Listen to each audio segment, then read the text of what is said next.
Hello, you're listening to Count Richard von Coudenhove Kalergi. Today is Tuesday, the 26th of June, and a very hot day it was today. Temperatures were in around 26 degrees in the afternoon. Far too hot to be cutting the bloody grass. And nighttime temperature now is 20 degrees. It's quite extraordinary for this time of year. But I suppose the purpose of my video tonight is really that I was rather pleasantly surprised to see that my call on Classic Hits was in the podcast. So what I'd like to do, if I may, is to play my call in full. So enjoy it, and thanks for listening. Joke. Sorry, I'm only joking. Okay. No, I know Pat well. I do think that I have to say now, I do wish now would have got into the EU, but my fear now, looking at the way the countries are going with, I think immigration is very serious now. It is. Stay where you are there for a minute, Kathleen. Hang on one tick. I want to bring in. I've two Kevs. Kev, you were holding the Kev 1 and Kev 2, okay? Kev 1. Am I Kev 1 or Kev 2? Will the real Kevin stand up? Yeah, that's right. Okay, I'm Kevin 1 then, is it? Yes, you're Kevin 1. All right. Okay. I'd like to say thank you, Gareth, for having me on there, and just to echo the other callers as well. Yeah. That the sadness of not seeing Niall going through. I think he would have been a great man in Europe, and he would have really put it up to him, you know. I agree. But I think the problem is people have actually lost faith in mainstream media like RTE, News Talk, and even print media. That you had situations before where you had papers like the Irish Times that, in my opinion, have lost a lot of their credibility. That they seem to, everything seems to be done with an agenda and a point of view. And if I may take as an example with COVID, I did a Freedom of Information request to the Central Statistics Office. As so many people died in Ireland with COVID is the only cause of death during 2020 and 2021. And I wanted it broken down in decades, and the answer was 150 people. And of that, only 6 were under the age of 65 years of age. So why is it, as a private citizen, I'm doing that instead the people are actually paid to investigate this kind of stuff? You know? And so we're in a major issue with this country, but to actually see people outside, members of RTE outside holding up signs saying truth matters was actually laughable. You know?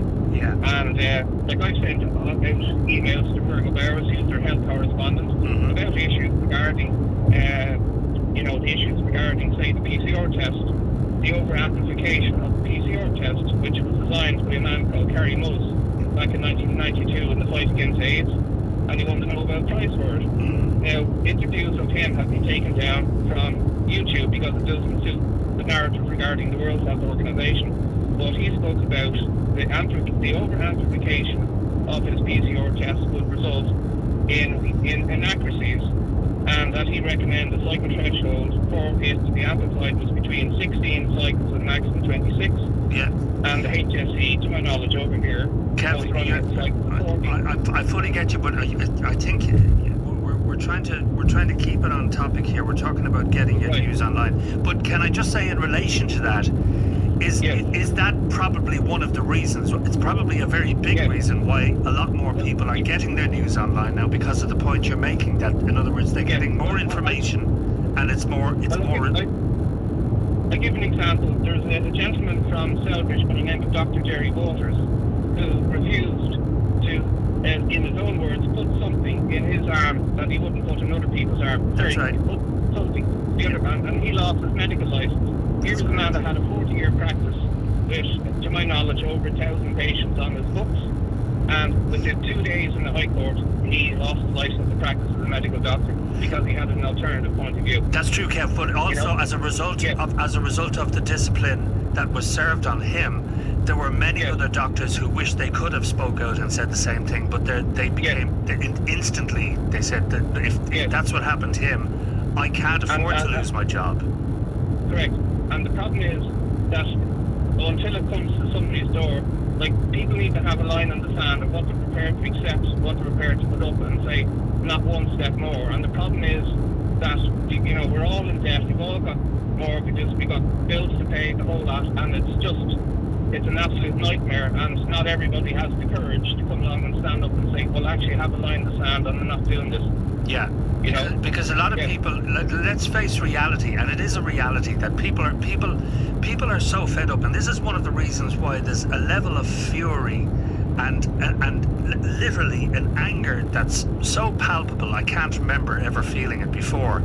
People want to be able to say, I'm not crossing that line, but yet they know that they possibly suspect that the repercussions of doing that will land them in a situation. Yeah, that in other words. Well, if I may, you think, I'll give you an example. David Bellamy, right? Yeah. When I grew up, you know, I like David Bellamy. In fact, I probably have a David Bellamy type beard to me at the moment, much to disapprove with my mother. But tell me about it. He was asked a question about what did he think of climate change, and he said it was poppycock.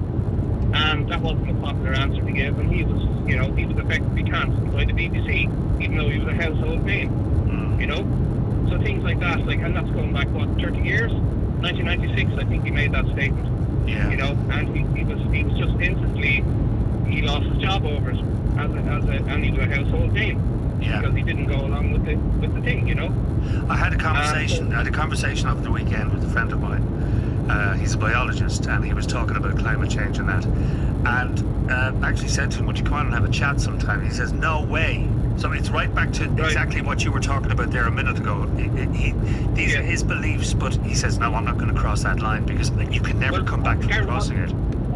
I was at a meeting there recently in the Dropping Well pub. Eamon Ryan and the Green Party were there. We're talking about this cycle lane that they're going to build from Rackar down to Ballsbridge, and, you know, great job it was going to be. So when it came to the question and answer session, I put my hand up and I asked him a question. I said, Minister, I'd like to ask you a question. I said, what percentage of the atmosphere is CO2 and what percentage of it is man-made?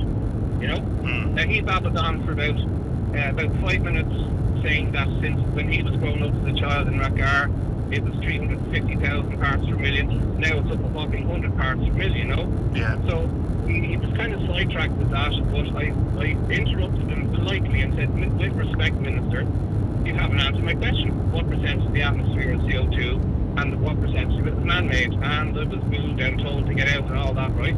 But the reality of it is that the answer to that question is only 0.04% of the atmosphere is CO2. That's right. And only 3% of that is man-made. Yeah. So the problem is, if we're expected to believe that the 3% that's caused by man is affecting the climate, what percentage of that is naturally occurring in nature is having it to affect change? And that's the debate that nobody will have, you know. And that would be my issues for instance, the farmers, for the candidates running in the European elections, is to challenge the modelling that the Irish government and others are using to tell people that CO2 is actually pollutants when in fact it's actually plant food.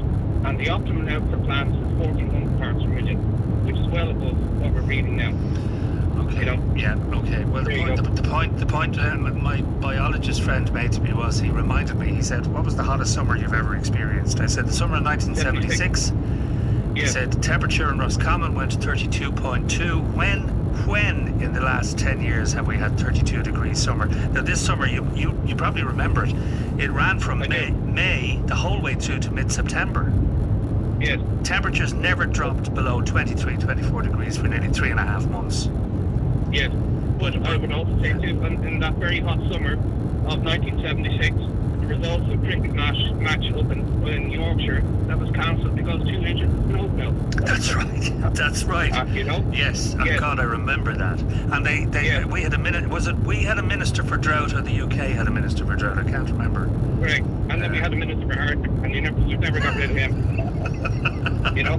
But all joking aside, so I think that's why people, like, if I may, I like information. Yep. And I like books. And, you know, there's actually an organisation that I have a keen interest in. It's called the CO2 Coalition. And they were set up in 2015 to counteract the information that's been put out by both the UN and the International Panel on Climate Change, and was set up by a Nobel Prize winner physicist, if I can pronounce that word properly, called William Happer. And they have some very interesting graphs about CO2, what CO2 is, and I would rather listen to them than the other narrative, which, in my opinion, is actually towards the centralising of power and international communism. Okay, Kevin, thanks. Just stay where you are. I just want to bring in Kevin 2. No, Kevin 2. Kevin 2, can you hear us? Right, folks, just a little clarification, if I may. The number of deaths under the age of 65 from COVID is the only cause of death on the death cert was actually 10, not 6. David Bellamy made that statement in 2009, not 1996. Back in 1996, he spoke about the stupidity of wind turbines and said they were useless and would never be cost productive, you know. But it was interesting to note that the caller who came afterwards was saying that people should be more trusting of RTE and mainstream media, which I suppose was the whole point of what this actual talk was about. I hope the sound quality was okay, and I appreciate your patience in listening to it. So this is my turn here, so I'll say good night, good luck, and God bless.